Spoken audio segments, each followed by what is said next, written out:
ভাইরে ভাই, আমার বেগম সাব মানে সাবানা বেগমের লগে চিকন বুদ্ধিতে কুলায় উঠার পারি না। এই সকালবেলা যে কি দিকদারি শুরু করে, বাজার থেকে আয়া বাজারের ব্যাগটা মাত্র রাখি, এর মধ্যেই আয়া বালিশগুলো ধরা দেওয়া কয় এই বালিশগুলো নিয়ে একটু ছাদে রইতে দেওয়া হতো, কম্বলটা ধরায় কয় কম্বলটা একটু ছাদে দেওয়া হতো, এই জামা কাপড়গুলো একটু ছাদে দেওয়া হতো। খালি চিন্তা করি এই এই দিকদারি থেকে কেমনে বাঁচন যায়। আজকে বাজার থেকে আয়া ব্যাগটা মাত্র রাখছি, তখনই কইতেছে এই বালিশগুলো একটু দিয়াও না ছাদে। আমি মুখটারে একেবারে হাসি দিয়ে করলাম, হ্যাঁ দাও দাও দাও।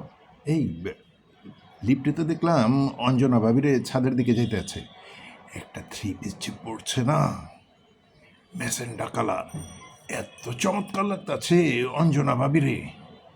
আমি কিন্তু সিদ্ধান্ত নিচ্ছি, হ্যাঁ আমি সিদ্ধান্ত নিচ্ছি এইবার আমাকে বিবাহ বার্ষিকীতে তোমার এই কালারের ঠিক এই থ্রি পিসটাই কিনা দেব, বুঝছো নি? কেমন হইব? মুখটা কালা কইরা তাড়াতাড়ি আমার হাত থেকে বালিশগুলো লিয়া কয়, থজ্ঞা তুমি মাত্র বাজার থেকে আইছো, তোমার বালিশ লিয়া ছাদে যাওয়ান লাগবে না, তুমি বহো, ফ্রেশ হও, নাস্তার ব্যবস্থা করি, আমি এগুলো আগে ছাদে দিয়ে আই। হ্যাঁ কেন দাও না, আরে তুমি নাস্তার ব্যবস্থা করো আগে, আমি এগুলো ছাদে দিয়ে আই, সমস্যা নেই কা, তো প্রত্যেক দিন দিই না আমি।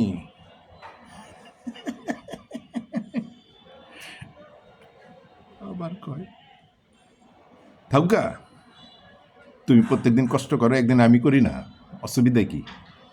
দাও দাও, আমার হাতে দাও। আমার হাত থেকে বালিশগুলো টাইনা লিয়া দরজাটা খট করে খুইলা ছাদের দিকে রওনা দিচ্ছে। আর কোনোদিন বালিশ লিয়া কম্বল লিয়া ছাদে যাওয়া লাগবো না। কি বুঝলেন? কেমন হইল? হ্যাঁ